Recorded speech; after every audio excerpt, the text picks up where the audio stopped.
உலகெங்கும் வாழும் அன்பு தமிழ் நெஞ்சங்களுக்கு வணக்கம். உங்கள் அனைவருக்கும் என்பிசி செய்தி மடல் வாயிலாக இனிய புத்தாண்டு நல்வாழ்த்துக்களை தெரிவித்துக் கொள்வதில் மகிழ்ச்சி அடைகிறேன். ஒரு புதிய ஆண்டு பிறந்திருக்கிறது. புதிய நோக்கங்கள், புதிய சிந்தனைகள் உங்கள் இருதயத்திலே இருக்கும். தேவன் நம் அனைவரையும் ஆசீர்வதிப்பாராக. அன்பிற்கினிய நேயர்களே, இன்றைய நமது நிகழ்ச்சியில் முதலாவதாக தேவனுடைய ராஜ்யத்தின் திறவுகோல் என்று பரவலாக உலகம் முழுவதும் பேசப்படுவதை நாம் கேள்விப்பட்டிருக்கிறோம். அந்த கருத்தின் அடிப்படையிலே தான் நமது கிறிஸ்தவ பெரியார் டாக்டர் பீட்டர் சாலமன் ஐயா அவர்களை சந்திக்கவிருக்கிறேன். வாருங்கள் நேயர்களே. ஐயா வணக்கம். ஐயா வணக்கம். சொல்லுங்கள் ஐயா. Happy new year. உங்களை சந்தித்ததில் மிக்க மகிழ்ச்சிங்க ஐயா. வெல்கம். God bless you. இன்றைய என்னுடைய முதல் கேள்வியே, தேவனுடைய ராஜ்யத்தில் திறவுகோல் என்ற ஒரு வார்த்தை பிரபலமாக புதிய ஏற்பாடு சொல்லுது. கீ ஆஃப் தி கிங்டம் அப்படின்னா என்ன ஐயா? இதை பற்றி அநேகருக்கும், ஏன் குறிப்பாக எனக்கே கூட சில குழப்பங்கள் இருக்குது. அதை நீங்கள் கொஞ்சம் தெளிவுபடுத்தினா நல்லாயிருக்கும். அதாவது நம்ம ஊரில் ஒரு பழக்கம், சாவியை தொலைச்சிட்டு பூட்டை சவிப்பாங்க. சனியம் பிடிச்ச பூட்டு திறக்க மாட்டேன்து அப்படின்னு சொல்லுவாங்க. ஆனால் தொலைச்சது சாவியே அந்த மனிதன். அது மாதிரி சாவி என்பது கதவுகளை பூட்டுவதற்காக ஒரு கருவி. ஆரம்ப காலத்தில் இப்போ நீங்கள் வச்சுருக்கிற மாதிரி குட்டி குட்டி சாவி, இப்போ நம்ம சேஃப்டி பின் இருக்குது, அதை விட சின்ன சாவியெல்லாம் இருக்குது. ஆனால் ஆரம்ப காலத்தில் கோட்டை வாசல்களை மூடுவதற்கு, அந்த பூட்டை பூட்டுவதற்கு 2 பேர் தோளில் தூக்கின்னு வர அளவுக்கு சாவி இருந்திருக்கு. 2 பேர். அவ்வளோ பெரிய சாவியெல்லாம் மனிதர்கள் பயன்படுத்தியிருக்காங்க. சாவி என்பது பூட்டோடு சேர்ந்தது. பூட்டு இருந்தால் அதை பூட்டுவதற்கும் திறப்பதற்கும் இந்த வேலை செய்வதற்கு தான் இந்த சாவி, திறவுகோல் என்பது. இதனால் ஒரு பாதுகாப்பு கருவியாக அது எண்ணப்படுகிறது. அதாவது கீ ரெப்ரசன்ட்ஸ் an authority. சாவி என்பது ஒரு அதிகாரத்தை காட்டுகிறது. உதாரணமாக ஒரு வீட்டினுடைய மொத்த சாவியை யார் வைத்திருக்கிறார்களோ அவர்களுக்கு அந்த அதிகாரம் இருக்குது. அதுபோல் ஒரு வங்கி, பேங்க், அதனுடைய எல்லா சாவியும் மேனேஜர் வச்சுருப்பார். அப்போது சாவி என்பது அதிகாரத்தை குறிக்கிறது. இப்போது ஒரு சாவியை நாம் ஜாக்கிரதையாகவும் அந்த பூட்டை திறப்பதற்கும் பூட்டுவதற்கு மட்டும்தான் அதை நம்ம பயன்படுத்த முடியும். அப்போ 2 வேலை தான் செய்யுது, பைண்ட் அண்ட் லூஸ், கட்டுவது திறப்பது. ஆரம்ப காலத்தில் இயேசு கிறிஸ்துவை பற்றிய ஒரு தீர்க்க தரிசனமாக, தேவனுடைய ராஜ்யத்தில் இயேசு கிறிஸ்து யூத ஜனங்களுக்கான ஒரு திறவுகோலாக, ஒரு கீயாக அவர் வருகிறார் என்று சொல்லப்பட்டது. இதை ஏசாயா 22வது அதிகாரம் 22வது வசனத்தில் படிக்கிறோம். தாவீதனுடைய வீட்டின் திறவுகோலை அவன் தோளின் மேல் வைப்பேன், ஒருவரும் பூட்டக்கூடாதபடிக்கு அவன் திறப்பான், ஒருவரும் திறக்க கூட்டாதபடிக்கு அவன் பூட்டுவான். இது இயேசுவை பற்றிய தீர்க்க தரிசனம். இந்த இடத்துல இயேசு கிறிஸ்து ஒரு மெட்டல் கீ, ஒரு உலோக சாவியாக சொல்லப்படாமல் ஆவிக்குரிய சாவியாக இருக்கிறார். இருதயங்களை பூட்டவும் திறக்கக்கூடிய சாவியாக இருக்கிறார். இந்த சாவி உடல் வழியாக ஆபிரகாம், ஈசாக்கு, யாக்கோபு என்பவர்கள் வழியாக தாவீதினுடைய குடும்பத்தில் பிறந்தவராக இருக்கிறார். அதனால தான் இயேசு கிறிஸ்துவை நாம் தாவீதின் குமாரன் என்று சொல்கிறோம். இது ஒரு தீர்க்க தரிசனம். கிறிஸ்தவத்தில் ஒரு பிரிவினர், குறிப்பாக கத்தோலிக்க மதத்தினர், இந்த சாவி இயேசு கிறிஸ்துவானவர் பேதுருவிடத்தில் கொடுத்தாரு அப்படின்னு இன்னைக்கும் நம்பினுக்கிறாங்களே. இதை பற்றி கொஞ்சம் விளக்கம் சொல்லுங்களேன். அதாவது இயேசு கிறிஸ்து பேதுருவிடத்தில் இந்த கருத்தை பேசினார். அதனுடைய அர்த்தம் பேதுருவிடத்தில் மட்டும் கொடுத்தார் என்று பொருள் அல்ல. அப்போஸ்தலர் அனைவருக்கும் இந்த சாவி கொடுக்கப்பட்டிருக்குது. இந்த இடத்துல மீண்டும் சொல்கிறேன், இது ஒரு உலோக சாவி அல்ல, இது ஒரு உபதேச சாவி. This is not a metal key, it is a doctrinal key. இது மத்தேயு 16ஆம் அதிகாரம் 19ஆம் வசனத்தில் சொல்கிறார், பரலோக ராஜ்யத்தின் திறவுகோல்களை நான் உனக்கு தருவேன், பூலோகத்திலே நீ கட்டுகிறது எதுவோ அது பரலோகத்திலும் கட்டப்பட்டிருக்கும், பூலோகத்திலே நீ கட்ட அவிழ்ப்பது எதுவோ அது பரலோகத்திலும் கட்ட அவிழ்க்கப்பட்டிருக்கும் என்று சொன்னார். இந்த வசனத்தை தான் கத்தோலிக்கர்கள் 3வது நூற்றாண்டிலிருந்து இன்னைய தேதி வரைக்கும் இந்த பேதுரு தான் முதல் போப் என்றும், அந்த வழியில் வந்தவர் தான் இப்பொழுது இருக்கிற எல்லா போப்புகள் என்றும் அவர்கள் நம்பிக்கொண்டிருக்காங்க. அதாவது போப்பினிடத்தில் இந்த அதிகாரம் இருக்கிறது. இந்த திறவுகோல் என்பது ஒரு அதிகாரம், சபையை பற்றிய அதிகாரம், அது அவர்களிடத்தில் இருக்கிறதாக நம்புறாங்க. பாருங்கள், இந்த திறவுகோல் அல்லது இந்த சாவி எதுக்காக அப்படின்னு பார்த்தீங்கன்னா, மத்தேயு 16ஆம் அதிகாரம் 18, மேலும் நான் உனக்கு சொல்கிறேன், நீ பேதுருவாய் இருக்கிறாய், இந்த கல்லின் மேல் என் சபையை கட்டுவேன், பாதாளத்தின் வாசல்கள் அதை மேற்கொள்வதில்லை அப்படின்னு சொல்றார். அதாவது இந்த இடத்துல கல் என்பது இயேசுவையும், சபை என்பது உங்களையும் என்னையும் குறிக்கிறது. ஆக இயேசு கிறிஸ்துவினால் ஸ்தாபிக்கப்பட்ட சபையை பாதாளம் என்ற பூட்டி வைக்க முடியாது. ஏனென்றால் கிறிஸ்து என்ற அதிகாரம், அந்த வார்த்தை, அந்த உபதேசம், அந்த சுவிசேஷம் பாதாளத்தின் பூட்டை திறந்து விடக்கூடியதாக இருக்கிறது. இப்போது நோவா காலத்து பேழையில் வெள்ளம் வடிந்த போது அதனுடைய கதவு திறக்கப்பட்டது, பூட்டு திறக்கப்பட்டது. அப்போது நோவாவும் அவனோடு இருந்த குடும்பமும் அதில் உள்ள சகல ஜீவ ஜந்துக்களும் வெளியே வந்தாங்க இல்லையா? அந்த மாதிரி சாத்தானின் அதிகாரத்தின் கீழே பூட்டப்பட்டிருக்கிற மக்கள், பாதாளத்திலே பூட்டப்பட்டிருக்கிற மக்களை திறந்துவிடும் அதிகாரமாகிய திறவுகோலாக இது இருக்கிறது. இந்த பாதாளத்துக்கு மீண்டும் நம்மை எடுத்து தனக்குள் வைத்துக்கொள்ளும் அதிகாரம் கிடையாது. இந்த 2 வசனங்களும் கொண்டு கத்தோலிக்கர் இன்ன வரைக்கும் ரொம்ப ஆடமெண்ட்டாக இந்த அதிகாரம் பேதுருவுக்கு தான் அப்படின்னு சொல்கிறாங்க. ஆனால் நம்ம புதிய ஏற்பாடு முழுவதும் நம்ம படிக்கும்போது இந்த அதிகாரம் பேதுருவினிடத்தில் மட்டுமல்ல, ஆனால் பேதுருவை முதன்மையாக கொண்டு அப்போஸ்தலர் எல்லாருக்கும் தான் கொடுத்துருக்கார். மத்தேயு 28ஆம் அதிகாரம் 18வது வசனம், அப்பொழுது இயேசு சமீபத்தில் வந்து அவர்களை நோக்கி, எவர்களை? அப்போஸ்தலர்களை, வானத்திலும் பூமியிலும் சகல அதிகாரம் எனக்கு கொடுக்கப்பட்டிருக்கிறது, ஆகையால் நீங்கள் புறப்பட்டு போய், இந்த இடத்துல நீங்கள் என்பது அப்போஸ்தலரை குறிக்கிறது, சகல இனத்தாரையும் சீஷராக்கி பிதா குமாரன் பரிசுத்தாவின் நாமத்திலே அவர்களுக்கு ஞானஸ்தானம் கொடுத்து, கவனிங்கள், நான் உங்களுக்கு கட்டளையிட்ட யாவையும் அவர்கள் கை கொள்ளும்படி அவர்களுக்கு உபதேசம் பண்ணுங்கள். உபதேசம் பண்ணுங்கள்னா டீச். இப்போ இந்த இடத்துல இயேசு கிறிஸ்துனுடைய அதிகாரமாகிய அந்த திறவுகோல் உலகத்தில் உள்ள எல்லா மனிதர்களுடைய இருதயங்களை திறக்கும்படியான உபதேசமாக இருக்கிறது. அடுத்தது, இந்த அதிகாரத்தை இயேசு தமது அப்போஸ்தலர் கொடுத்தார் என்று இங்கே நம்ம படிக்கிறோம். எல்லாருக்கும் கொடுத்துருக்கார். நீங்கள் புறப்பட்டு போயின்னு சொன்னார். அதனால தான் தோமா இந்தியாவுக்கு வந்தார் 52வது வருஷம், அந்த அதிகாரத்தை கொண்டு வந்தார். நான் இஸ்ரேல் நாட்டுக்கு போயிருந்தேன். அங்கே கப்பர்நாகும் என்ற ஒரு பகுதிக்கு போயிருந்தேன். அங்கே உலகம் முழுவதும் இருக்கிற கிறிஸ்தவ விசுவாசிகள் டூரிஸ்டுகளாக அந்த நாட்டுக்கு வர்றது வழக்கம். அங்கே என்ன செய்கிறாங்கன்னா, ஆள் உயரத்துக்கு பெரிய பெரிய சாவி மாதிரி ஒன்று செஞ்சு வச்சுக்கிட்டு காட்டுறாங்க. அது மாத்திரம் இல்லை, சின்ன சின்ன சாவிகள் வெள்ளியிலும் தங்கத்திலும் கூட செஞ்சு வச்சுருக்காங்க. டூரிஸ்டுகள் அதை நினைவாக வாங்குகிறாங்க. அவங்க என்ன சொல்கிறாங்க, பின்னால் இருக்கிற வீடு இதுதான் பேதுருனுடைய மாமியார் வீடு, இங்கே தான் பேதுரு குடியிருந்தார், பேதுருனிடத்தில் இயேசு கிறிஸ்து இந்த சாவியை கொடுத்தாரு அப்படின்னு இந்நாள் வரைக்கும் சொல்லிட்டு இருக்காங்க. இயேசு கிறிஸ்து இந்த மாதிரி சாவியை கொடுக்கல. இயேசு கிறிஸ்து பேசினது சிலுவைக்கு முன்னால் இயேசுவினுடைய அதிகாரத்தை குறித்து சொல்கிறார். பாதாளத்தினுடைய அதிகாரம் இயேசுவினுடைய பூட்டை திறக்க முடியாது. இயேசு கிறிஸ்துனுடைய அதிகாரம் பாதாளத்தின் பூட்டை வேண்டுமானால் திறக்க முடியும். ஆகவே இயேசு கிறிஸ்து இங்கே திறவுகோல் என்று பேசுவது அவருக்கு உள்ள அதிகாரத்தை பற்றி. I have authority over heaven on earth, therefore go and teach all the nations அப்படின்னு சொன்னார். அப்போ பேதுருக்கு மட்டும் இந்த அதிகாரம் கொடுக்கப்படல, எல்லா அப்போஸ்தலர்களும் இந்த அதிகாரத்தை பயன்படுத்தியிருக்காங்க. அது மாத்திரம் இல்லை, அப்போஸ்தலர் காலத்துக்கு பிறகு சபையில் மூப்பர்களும் உதவிக்காரர்களும் போதகர்களும் இந்த அதிகாரத்தை எடுத்து போதித்து கொண்டே இருக்கிறாங்க. இப்போ புதிய ஏற்பாடு அப்படி நம்ம சொல்லும்போது அதுதான் அந்த திறவுகோல், அதான் அந்த சாவி.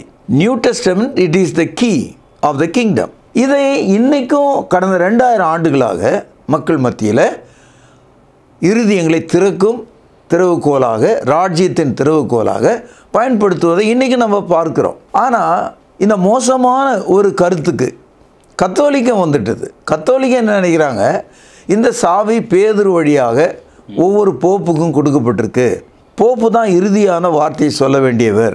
இன்றைக்கும் புதிய ஏற்பாட்டை விட்டு கத்தோலிக்கம் எவ்வளவு தூரம் விலகி இருக்கிறது என்பது ஊரறிந்த விஷயம். பைபிளை படிக்கிற யார் வேணாலும் அதை தாராளமாக புரிஞ்சுக்கலாம். அப்படி இருக்கும்போது இந்த திறவுகோல் கத்தோலிக்கர் இடத்துல இருக்குது அப்படின்ற ஒரு கருத்து ஒரு கற்பனை கருத்து. ஒவ்வொரு நீதியான கிறிஸ்தவரும் இயேசுவின் சுவிசேஷத்தை பிறருக்கு சொல்லும்போது, இயேசுவின் அதிகாரம் பாவம் மன்னிப்பு போதிக்கப்படும் போது அந்த திறவுகோல் அங்கே பயன்படுது. திறவுகோலுடைய பயன் தான் என்ன? திறவுகோலினுடைய பயன் 3 பயன்கள். 1 அவிழ்ப்பது, 2 கட்டுவது, 3 ஆசீர்வதிப்பது. Loose, bind and bless. இந்த 3 வார்த்தைகளும் அந்த திறவுகோலால் செய்யப்படுது. ஒரு பாவியாகிய மனிதன் தேவனுடைய வசனத்தை கேட்டு அதற்கு அவன் கீழ்ப்படியும் போது அவனுடைய இருதயத்தை அது திறக்கிறது. அதை தான் நம்ம ஆங்கிலத்தில் லூஸ் என்று சொல்கிறோம். அப்போது அதே சாவி வசனத்துக்கு எதிர்த்து நிற்கிறவர்களை கட்டுகிறது.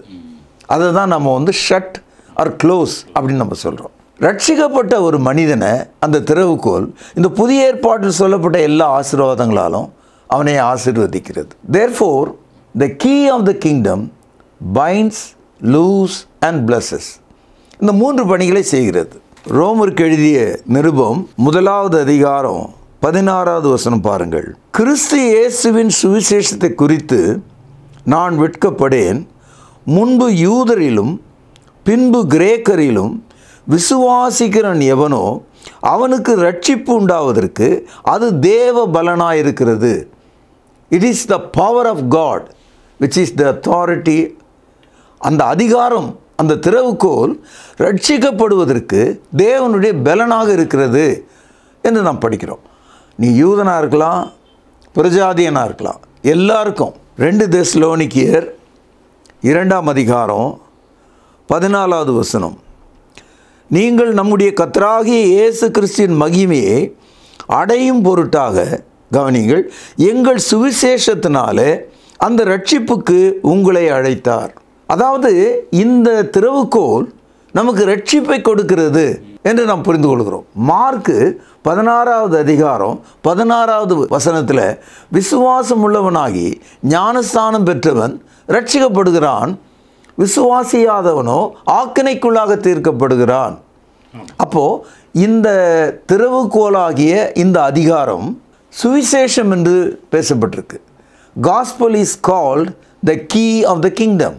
அந்த திறவுகோல் நம்மை ரட்சிப்புக்கென்று அழைக்கிறது, தெரிந்து கொள்கிறது. நீண்ட காலமாக பூட்டு மழையில் நனைந்து ஒரு 100 ஆண்டுகள் தொங்கிட்டு இருந்த ஒரு பூட்டை நீங்கள் உண்மையான சாவியை விட்டு திறந்தால் கூட திறக்க முடியாது. துரு பிடிச்சி போச்சு. அதனுடைய தன்மை மாறிவிட்டது. அதனுடைய தன்மை தேய்மானங்கள் மாறிவிட்டது. ஆனால் எப்பேற்பட்ட ஒரு பாவியையும் எப்பேற்பட்ட பாவம் செய்தவர்களையும் சட்டென திறந்து விடக்கூடிய சாவியாக சுவிசேஷம் இருக்கிறது. ஏனென்றால் அந்த சுவிசேஷத்தில் 3 அங்கங்கள் இருக்கிறது. ஒரு சாவினா கையில் பிடிக்கிற ஒரு பகுதி, வலுவான ஒரு நீண்ட பகுதி, அதுக்கு பிறகு பலவிதமான கோடுகள் அமைந்த ஒரு திறக்கும் பகுதி. அது மாதிரி இயேசு கிறிஸ்துவினுடைய மரணம், அங்கே அவர் சிந்திய இரத்தம் இருக்கிறது. அடக்கம், அவருடைய நீதி இருக்கிறது. அவருடைய உயிர்த்தெழுதல், அவருடைய வல்லமை இருக்கிறது. இந்த 3 பொருளால் ஆன சாவியாக இந்த சுவிசேஷம் இருக்கிறது. ஆக இந்த 3 பொருளால் ஆன இந்த சாவியை கொண்டு எப்பேற்பட்ட இருதயத்தையும் அது திறக்கக்கூடியதாக இருக்கிறது. நீங்கள் எவ்வளவு கரோடட், எவ்வளவு ரஸ்டட், டிஸ்லொக்கேட்டட், டேமேஜ்டு லாக்காக இருந்தால் கூட இட் கேன் ஓப்பன் இட். அதனால்தான் அப்போஸ்தலனாகிய பவுல் எவ்வளோ விரோதமான ஒருவராக இருந்தார் கிறிஸ்தவத்துக்கு. அவரை யாராலும் மாற்ற முடியாது. எத்தனை பேரை அவர் கொன்றார் இயேசு கிறிஸ்துக்கு விரோதமாக. அவனுடைய இருதயத்தை கர்த்தர் திறந்தாரே. அவன் என்ன சொல்கிறான்? ஆண்டவரே, நான் என்ன செய்ய வேண்டும்? சரண்டர் ஆகிட்டாரு. அப்போது எப்பேற்பட்ட இருதயத்தையும் கூட திறக்கக்கூடியதாக இருக்கிறது. அதனால்தான் சுவிசேஷத்தினுடைய 3 வேலைகள்: திறப்பது, கட்டுவது, ஆசீர்வதிப்பது. இந்த திறவுகோலை பயன்படுத்தாமல், இந்த திறவுகோலின் வார்த்தைகளை பயன்படுத்தாமல் ஒரு கிறிஸ்தவராக இருக்கவே முடியாது. இந்த சத்தியத்தை விளங்கி கொள்ளாமல் ஒரு சபையிலே இருப்பது என்பது அபத்தம், கேலி, அது ஒரு ஜோக்கான விஷயமாக தான் நான் பார்க்குறேன். இந்த திறவுகோல் எப்படி ராஜ்யத்தின் திறவுகோலாக இருக்கு ஐயா? அதாவது நான் ஏற்கனவே உங்களுக்கு சொன்னேன், அது ஒரு உலோக சாவி அல்ல, உபதேச சாவி. It is not a metal key, it's a doctrinal teaching key. பாருங்கள், அப்போஸ்தலர் நடபடிகள் 2வது அதிகாரம் 42வது வசனம். அவர்கள், இந்த இடத்துல அவர்கள் என்பது ரட்சிக்கப்பட்ட மக்கள். அப்போஸ்தலர் நடபடிகள் 2:41 ஞானஸ்தானம் பெற்றவர்கள் 3000 பேர். அந்த மக்கள் சபையிலே சேர்த்து கொள்ளப்பட்டார்கள். அப்போஸ்தலர் நடபடிகள் 2:47 நீங்கள் படிக்கிறீங்க. 3000 people were baptized and they were added to the church. இப்போது அந்த திறவுகோல் எப்படி இருக்குது அப்படின்றது பாருங்கள். அப்போஸ்தலர் நடபடிகள் 2வது அதிகாரம் 42வது வசனம். அவர்கள் அப்போஸ்தலருடைய உபதேசத்திலும் அந்யோன்யத்திலும் அப்பம் பிட்குதலிலும் ஜெபம் பண்ணுதலிலும் உறுதியாக தரித்திருந்தார்கள். உறுதியாக. இதுதான் அந்த கீ. இயேசு கிறிஸ்துனுடைய வார்த்தைகள் தான் அப்போஸ்தலரால் போதிக்கப்பட்டது. ஆக அப்போஸ்தலரால் போதிக்கப்பட்டது தான் அப்போஸ்தலருடைய போதனைகள், உபதேசங்கள் என்று நாம் சொல்லுகிறோம். The apostolic teachings can be also call the key of the kingdom. ஆதி கிறிஸ்தவர்கள் இந்த திறவுகோலின் கீழ் தான் இருந்திருக்காங்க, இதன் கீழ் தான் அவங்க வாழ்ந்திருக்காங்க. ஆனால் அந்த காலத்திலேயே இந்த திறவுகோலை மிஸ் பண்ண ஆளுங்களும் உண்டு சபையில். இது ஒரு கருத்தாக பேசப்பட்டிருக்கு. பாருங்கள், 3 யோவான் 9வது வசனம், புதிய ஏற்பாட்டில் 331வது பக்கம். நான் சபைக்கு எழுதினேன், ஆனாலும் அவர்களில் முதன்மையாக இருக்க விரும்புகிற தியத்திரேபு எங்களை ஏற்றுக்கொள்ளவில்லை. யோவான் அப்போஸ்தலர் என்ன சொல்கிறாரு? நாங்கள் நிருபம் எழுதினோம். நிருபம்னா வசனம், வசனன்றது தான் இந்த சாவி, இந்த திறவுகோல், இந்த உபதேசம்.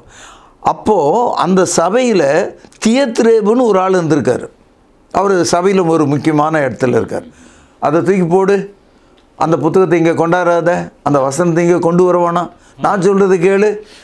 எப்படி இப்போது கத்தோலிக்கம் சொல்லுகிறதோ, ப்ராட்டஸ்டன்ட் சமயங்கள் சொல்லுகிறதோ, பெந்தேகோஸ்து சமயங்கள் சொல்லுகிறதோ, அதே மாதிரி தியத்திரேபு அந்த தேவனுடைய திறவுகோலாகிய ராஜ்யத்தின் திறவுகோலை வேண்டான்னு சொல்லிட்டாங்க. ஆக முதல் நூற்றாண்டு காலத்திலே இந்த ப்ராப்ளம் ஸ்டார்ட் ஆகிருக்கு. அதை அவங்க கவனிக்க மறந்தாங்க. இதனால் புதிய ஏற்பாட்டினுடைய 26வது புத்தகம் யூதா எழுதிய பொதுவான நிருபம், இதில் 4வது வசனம் பாருங்கள். ஏனெனில் நமது தேவனுடைய கிருபையை காம விகாரத்துக்கு ஏதுவாக புரட்டி ஒன்றான ஆண்டவராகிய தேவனையும் நம்முடைய கர்த்தராகிய இயேசு கிறிஸ்துவையும் மறுதலிக்கிற பக்தியற்றவர்களாகிய சிலர் பக்க வழியாய் நுழைந்திருக்கிறார்கள். அவர்கள் இந்த ஆக்கணைக்குள்ளாவார்கள் என்று பூர்வத்திலே எழுதியிருக்கிறது. இந்த வசனத்தில் என்ன சொல்கிறாரு? கிறிஸ்து யாராக இருக்கிறார்? அவர் தேவனாக இருக்கிறார். இந்த சத்தியத்தை புறக்கணிக்கிற மக்கள் பக்கவாட்டிலே நுழைந்தவர்கள். ஆமாம், அதாவது வாசல் வழியாக வராதவங்க. இவர்களுக்கு தேவனுடைய ஆக்கினை இருக்கிறது என்று சொல்கிறார். அதனால் அன்றையிலிருந்து இன்றைய தேதி வரைக்கும் சத்தியத்தை விட்டு விலகி பொய்யை போதிக்கிறவர்கள், சொந்த சாட்சி சொல்லுகிறவர்கள், பக்கவாட்டு வழியாக நுழைந்த காம விகார கூட்டத்தார். அவர்கள் தேவனுடைய ராஜ்யத்தின் திறவுகோலை சரியாக பயன்படுத்தாமல் தங்களுடைய சொந்த உபதேசங்களை பயன்படுத்தி ஆத்துமாக்களை நரகத்துக்கு அனுப்புகிறவர்களாக இருக்கிறாங்க. லூக்கா 11வது அதிகாரம் 52வது வசனம் பாருங்கள். நியாய சாஸ்திரிகளே உங்களுக்கு ஐயோ, அறிவாகிய திறவுகோலை எடுத்துக்கொண்டீர்கள், நீங்களும் உட்பிரவேசிக்கிறதில்லை, உட்பிரவேசிக்கிறவர்களையும் தடை பண்ணுகிறீர்கள். நம்ம கதைகளில் படிக்கிறோம், திரைப்படங்களில் பார்க்குறோம். இந்த வில்லன் என்ன செய்வான், கதவை பூட்டிட்டு சாவியை எங்கன்னா காட்டுக்குள்ளே வீசி எறிஞ்சிருவோம், எல்லாம் ஆற்றுல வீசி எறிஞ்சிருவோம். அப்போது உள்ளே இருக்கும் வெளியே வர முடியாது, வெளியே இருக்கும் உள்ளே போக முடியாது. இந்த கருத்து எவ்வளோ சரியாக இருக்குன்னு பாருங்கள். இன்னைய தேதியில் சுவிசேஷத்தினால் ரட்சிக்கப்பட வேண்டிய மக்கள் அந்த சத்தியத்தின்படி நடவாமல் வேறு எதுக்கோ செவி கொடுத்து அந்த கிருபையின் வார்த்தைகளையும் ரட்சிப்பின் திட்டத்தையும் மீறி போகிறத நான் பார்க்குறேன். இயேசு கிறிஸ்து தீர்க்க தரிசனமாக சொன்னார், இந்த மாதிரி தேவனுடைய திறவுகோலை எடுத்து பூட்டி விட்டு இவங்களும் அதில் போகிறதில்ல, வரவனையும் அதில் சேர்க்கறதில்ல, சாவி தூக்கி என்ன செய்கிறான், வீசி எறிகிறான். அதே காரியத்தை தான் இன்றைக்கி கிறிஸ்தவம் செய்து கொண்டிருக்கிறது. அதாவது அவர்களும் பிரவேசிப்பதில்லை, மற்றவர்களும் பிரவேசிக்க அதில் இடம் கொடுப்பதில்லை. They are not entering, neither they are not allowing others to enter, because they threw the key. அதை தூக்கி எரிஞ்சிட்டான் அவன். அதே நிலைமை இன்றைக்கி நான் பார்க்குறேன். ஆக ராஜ்யத்தின் திறவுகோல் பைபிளில் நீங்கள் படித்தீங்கன்னா எல்லா சமயங்களிலும் அந்த வேலையை செய்கிறது. இன்றைக்கும் நம்ம இந்த பைபிளை கருத்தாக படித்து அதன்படி நடந்தால் நாம் கிறிஸ்தவர்களாக இருக்க முடியும். ஏனென்றால் இயேசு கிறிஸ்துனுடைய அந்த மரணமும் அடக்கமும் உயிர்த்தெழுதலும் அவருக்கு முழுமையான அதிகாரத்தை கொடுத்ததுனால பாதாளத்துக்கும் நரகத்துக்கும் போக முடியாதபடி தடை செய்து மோட்சத்துக்கு நம்மை திருப்பி விடும் அதிகார திறவுகோலாக இந்த புதிய ஏற்பாடு இருக்கிறது. வெளிப்படுத்தல் 1வது அதிகாரம் 18வது வசனம், மரித்தேன் ஆனாலும் சதா காலங்களிலும் உயிரோடு இருக்கிறேன். கவனிங்க, ஆமேன். நான் மரணத்துக்கும் பாதாளத்துக்கும் உரிய திறவுகோல்களை உடையவராயிருக்கிறேன். அப்போ இயேசு கிறிஸ்துவினால அந்த திறவுகோலினால் மட்டும்தான் மரணத்திலிருந்தும் பாதாளத்திலிருந்தும் நம்மை காப்பாற்ற முடியும். இந்த திறவுகோல் சுவிசேஷ வடிவில் நமக்கு கொடுக்கப்பட்டிருக்கிறது. நீங்கள் பாருங்கள், கொத்து சாவி, ஒவ்வொரு சாவிக்கும் ஒரு பூட்டினுடைய திறக்கும் அந்த டைரக்ஷன், அதனுடைய அளவு அதில் பதியப்பட்டிருக்கும். நம்பர் கீனா நம்பர் போடணும், டிசைன் கீனா அந்த டிசைன் படி இருக்கும். ஒவ்வொரு கீயும் ஒரு நம்பரோடு இருக்கும். நீங்கள் மாற்றி ஒரே மாதிரி தெரிஞ்சாலும் போட்ட உடனே திறக்காது, ஒரு சின்ன டிஃப்ரென்ஸ் அதில் இருக்கும். அப்போது அதில் ஒரு மோல்டு இருக்கும், ஒரு டை பண்ணியிருப்பாங்க, அதை சரியாக அதை வச்சுருப்பாங்க. அது மாதிரி ரட்சிக்கப்படுகிறவர்களுக்கு ஒரு டை இருக்குது, ஒரு மோல்டு இருக்குது.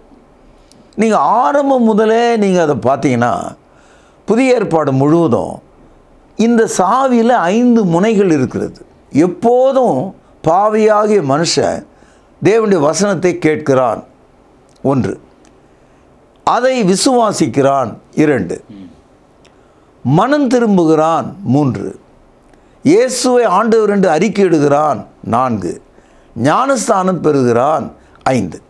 இந்த 5ம் அந்த சாவியினுடைய முக அடையாளமாக இருக்கிறது. அதாவது hear, believe, repent, confess and be baptised.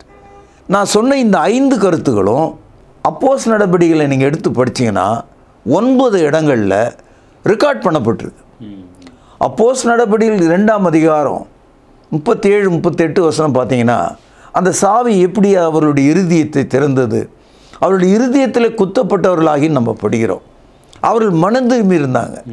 அவர்கள் ஞானஸ்தானத்தில் தான் அந்த கதை முடிகிறதுன்னு நீங்கள் பார்க்கலாம்.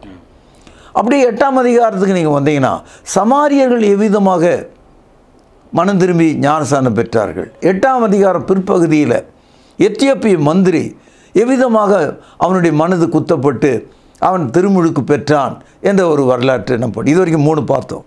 9ஆம் அதிகாரத்தில் 1 மேன் ஆர்மி, ஒரே ஆள் ஒரு இராணுவத்தை போல இருந்த சவுல் எனப்பட்ட மனிதன் எவ்விதமாக ஞானஸ்தானம் பெற்றார் என்ற கருத்து அப்போஸ்தலர் நடபடிகள் 9வது அதிகாரம் 18ஆம் வசனத்தில் பார்க்கிறோம். அப்போ இது வரைக்கும் ஏறக்குறைய ஒரு 4 லிஸ்ட்டு நீங்கள் பார்த்துட்டீங்க. 10ஆம் அதிகாரத்தில் பார்த்தீங்கன்னா ரோமனாகிய நூற்றுக்கு அதிபதி கொர்னேலியு என்ற ஒரு மனிதன், 10ஆம் அதிகாரம் முழுதும் நீங்கள் படித்தீங்கன்னா கடைசியில் பார்த்தீங்கன்னா அவன் மனம் திரும்பி எப்படி ஞானஸ்தானம் பெற்றான் என்று நம்ம படிக்கிறோம். அப்படியே நம்ம தொடர்ந்து படிக்கும்போது 16ஆம் அதிகாரத்தில் கிரேக்க ஸ்திரீயாகிய லீதியாலும் அவளுடைய குடும்பத்தாரும் எவ்விதமாக ஞானஸ்நானம் பெற்றார்கள் என்ற தகவலை படிக்கிறோம். அதே 16ஆம் அதிகாரத்தினுடைய இறுதியில் பிலிப்பு நாட்டின் சிறைச்சாலை அதிகாரி எவ்விதமாக ஞானஸ்நானம் பெற்றார் என்ற தகவலை படிக்கிறோம். 18ஆம் அதிகாரத்தில் கொரிந்துல எவ்விதமாக ஞானஸ்நானம் பெற்றார்கள் என்ற தகவலை படிக்கிறோம். 19வது அதிகாரத்தில் எபேசியர்கள் எவ்விதமாக இந்த திறவுகோலால் திறக்கப்பட்டு ஞானஸ்நானம் பெற்றார்கள் என்று படிக்கிறோம்.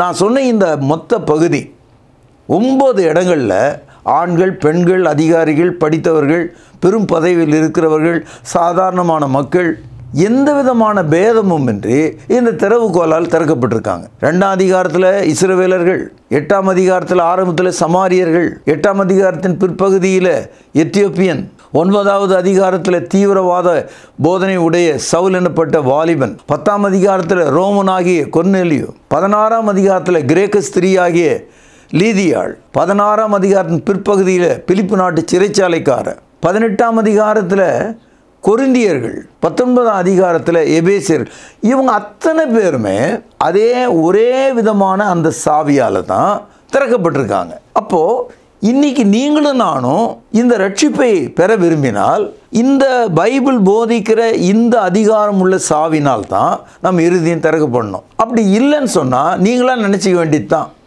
அதாவது ஒரு பூட்டு நான் திறந்த பூட்டு அப்படின்னு அதுவே நினச்சிக்கும், ஆனால் அது பூட்டப்பட்டிருக்கு, அது தெரியாது அவங்களுக்கு. அதே மாதிரி தான் இன்றைக்கி மதங்களில் இருக்கிற கிறிஸ்தவர்கள் ரட்சிப்பை பற்றிய எந்த அக்கறையும் இல்லாமல் எனக்கு சுகம் கொடுத்தாரு, நான் அவரை பார்த்தேன், அவர் என்னை சந்தித்தார், உடம்பு கிடுகிடுன்னு ஆடிச்சு, மயிர்கூர்ச்சி இருந்து நின்றது, கனவுல நான் அவரை சந்தித்தேன், படுக்கையில் அவரை சந்தித்தேன். நல்லது, நீங்கள் அப்படி சொல்லிகிட்டே இருங்க. ஆனால் நீங்கள் சுவிசேஷத்தினால் ரட்சிக்கப்பட வேண்டும்.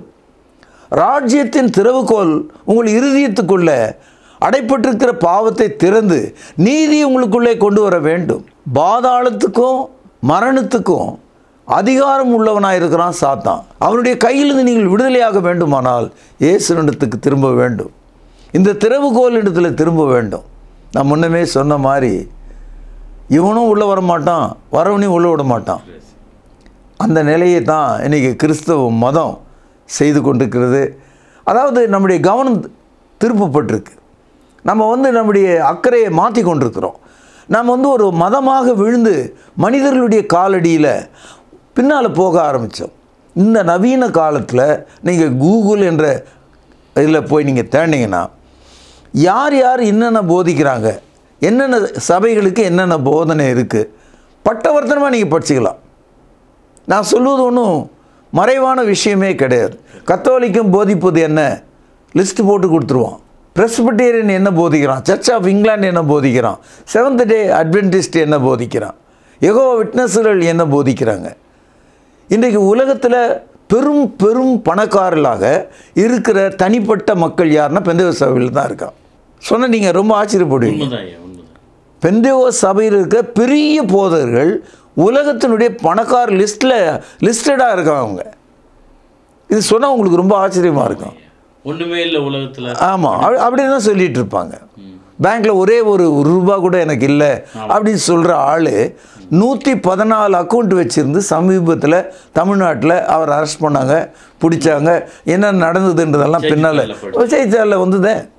அதனால் இந்த திறவுகோலை நீங்கள் மறைச்சிட்டு எந்த ஒரு மனிதனையும் மாற்ற முடியாது. கிறிஸ்துவனுடைய அதிகாரத்தை ஏற்றுக்கொள்ளாமல் நீங்கள் ரட்சிக்கப்பட முடியாது. ஐயா, அப்படி சொல்லும் பொழுது இன்றைக்கி சிலர் சொல்கிறாங்க, நாங்கள் சபையில் ரட்சிக்கப்பட்டுக்கிறோம், எங்களுக்கு அது போதும், இந்த உபதேசம் கீ எல்லாம் எங்களுக்கு வேணான்னு சொல்கிறாங்க. இருக்கட்டும், நல்லது தான், அது அவங்களுடைய வார்த்தை, அது அப்படியே ஆக கிடவுது. நீங்கள் யோவான் 10வது அதிகாரம் படிச்சிங்கன்னா 8வது வசனம், எனக்கு முன்னே வந்தவர்கள் எல்லாரும் கவனிங்க, கள்ளரும் கொள்ளைக்காரருமாக இருக்கிறார்கள், ஆடுகள் அவர்களுக்கு செவி கொடுக்கவில்லை. நானே வாசல், என் வாசல் வழியாய் ஒருவன் உட்பிரவேசித்தால் அவன் ரட்சிக்கப்படுவான், அவன் உள்ளும் புறமும் சென்று மேய்ச்சலை கண்டடைவான். திருடன் திருடவும் கொல்லவும் அழிக்கவும் வருகிறானே என்று வேறொன்றுக்கும் வரான். நானும் அவைகளுக்கு ஜீவன் உண்டாயிருக்கவும் அது பரிபூரணப்படவும் வந்தேன். இயேசு கிறிஸ்து என்ன சொல்கிறாரு?